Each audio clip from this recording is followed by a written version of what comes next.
Ah, faint, otherworldly light once shimmered at the eastern gate of a pristine garden. The first human footsteps echoed away into the unknown wilderness.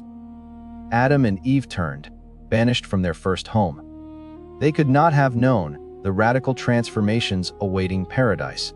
For millennia, this sacred place became one of history's deepest mysteries. Its entrance guarded by more than just flaming swords. According to ancient Genesis texts, the Garden of Eden did not vanish. It remained a tangible place of unimaginable beauty. Now, it was forever closed to those who once walked its paths. The divine command was clear: cherubim guarded the east. A flaming sword turned every way to block the tree of life. This was the last direct mention of Eden's perfect form. The tree of life, still possessing immortality, stood within. Its precious gift was now forever beyond human reach. The gate was sealed by a cosmic decree. But why was this perfection so fiercely protected after the fall? Ancient interpreters offered several profound explanations, starting with the mercy theory. The mercy theory suggests expulsion was not punishment, but profound compassion.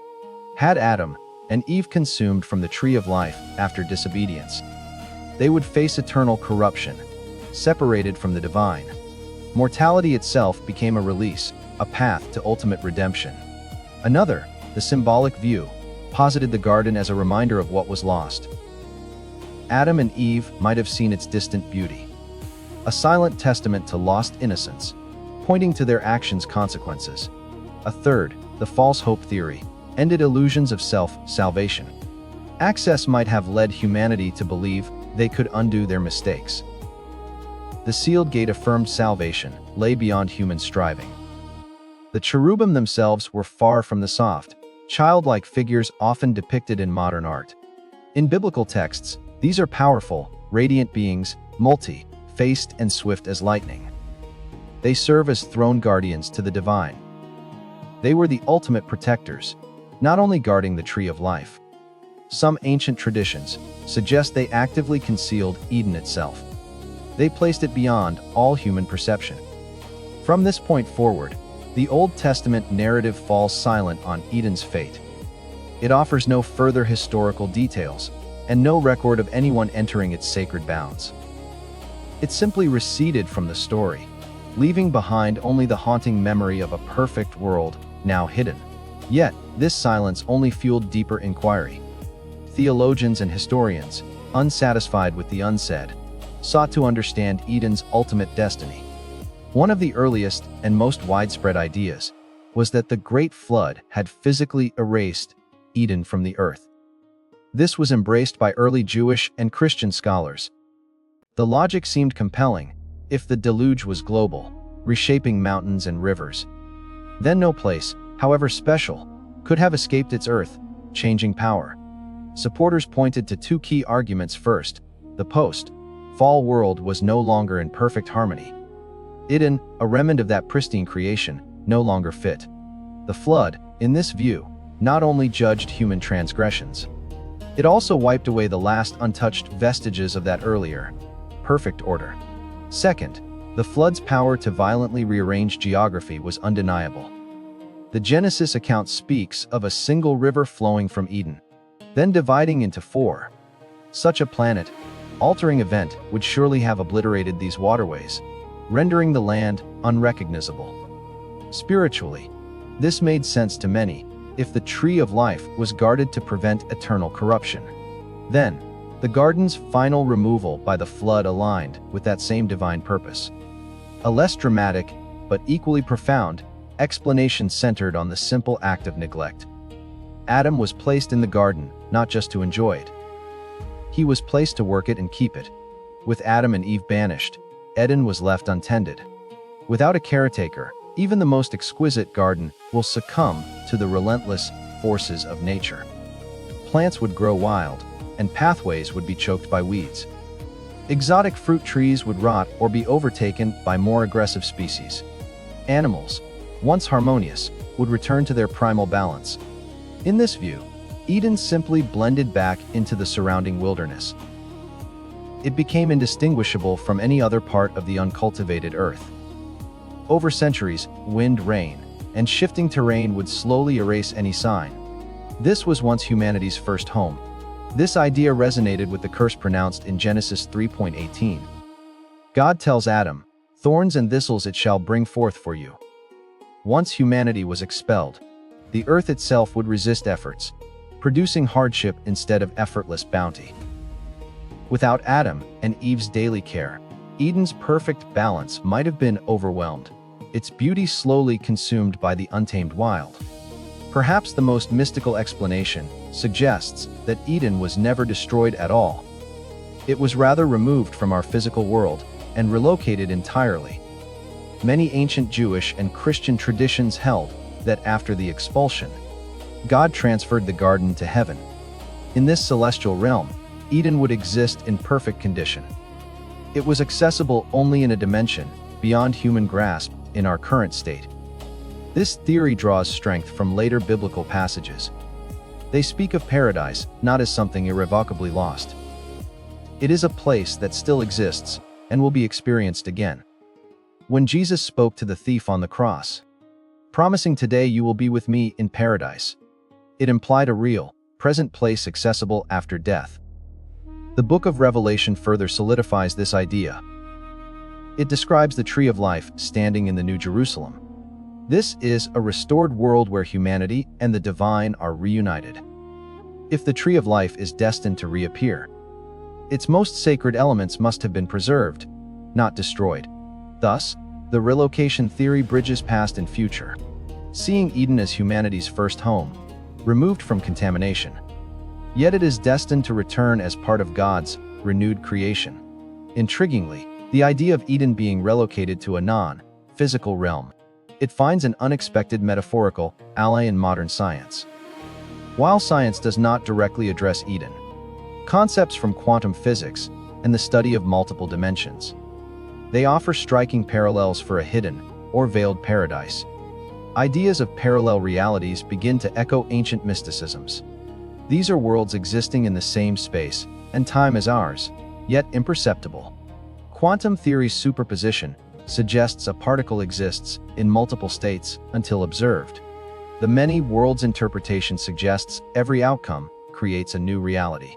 These provide frameworks to imagine Eden persisting not in a distant galaxy, but it is right here, vibrating at a frequency our senses cannot detect. Just as a radio must tune to the right wavelength, our human perception might be attuned to our physical world, while Eden exists on a different frequency entirely. This resonates with biblical accounts of opened heavens, moments when individuals like the prophet Ezekiel experienced visions of God, hinting that our world and the spiritual realm are not separate, but perhaps layered. Some early mystics believed Eden occupied a middle realm, neither fully physical nor spiritual. It was accessible only by divine permission. In this light, the cherubim's flaming sword becomes less a physical barrier. It becomes more a spiritual one. Centuries of accounts from monks, shamans, mystics, and visionaries across the globe. They describe glimpses of a perfect, otherworldly garden.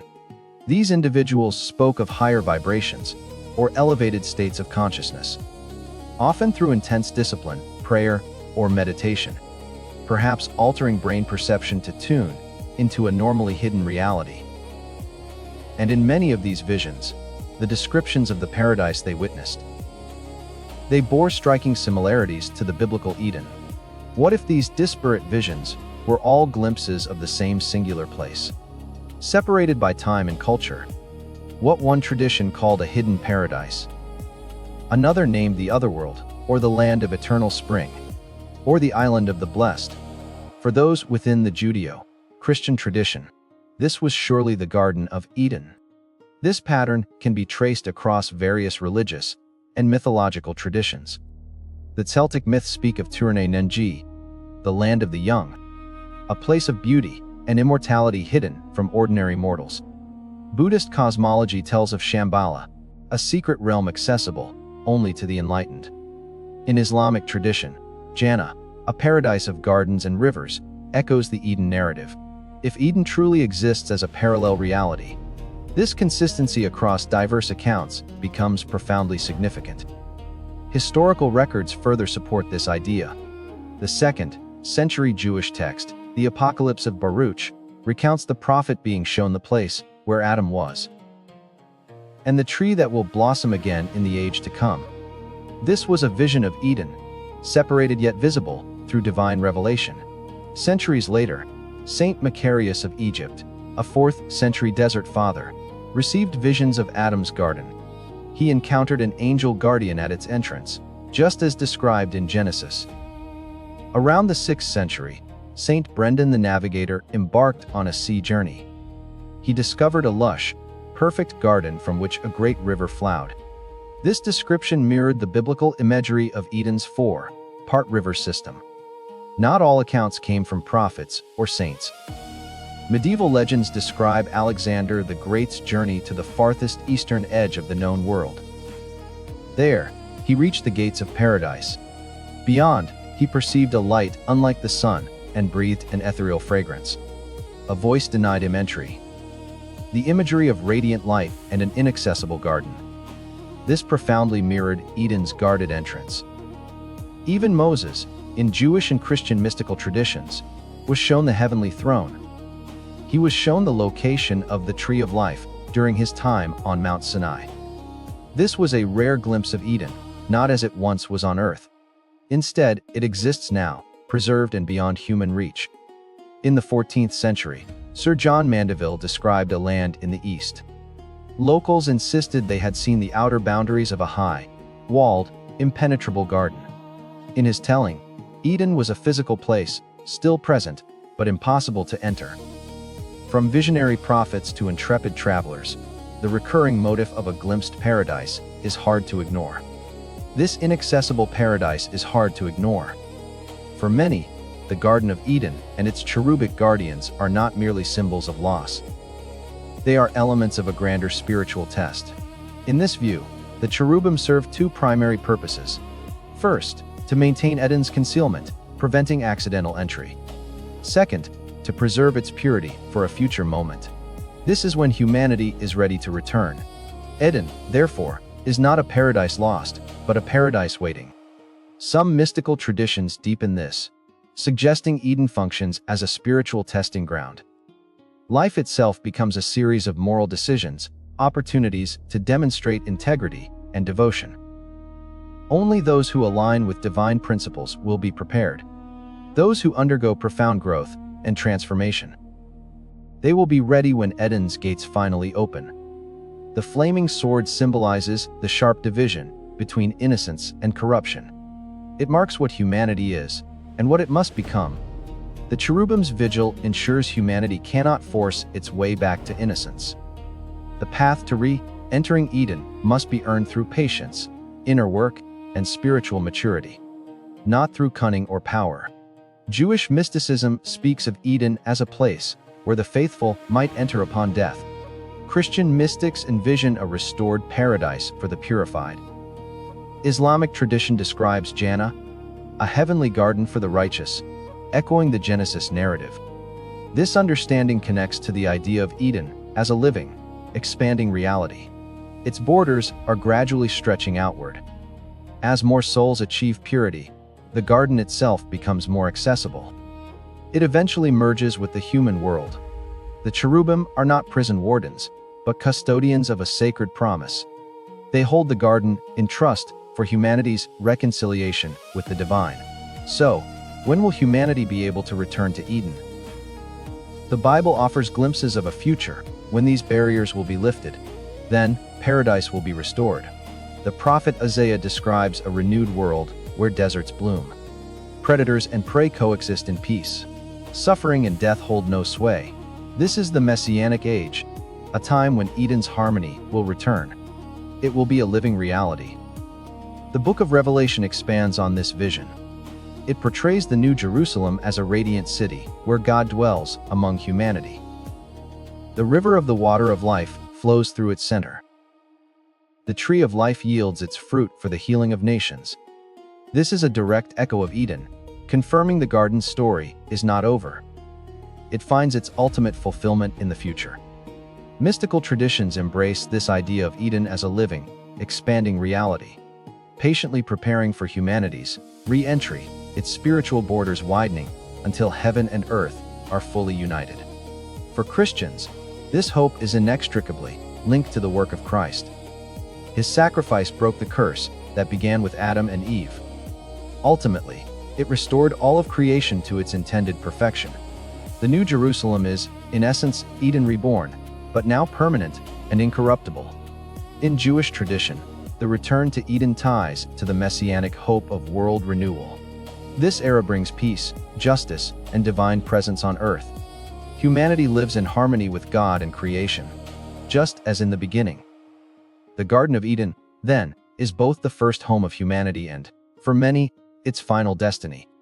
The biblical narrative begins and, in a profound sense, ends with Eden.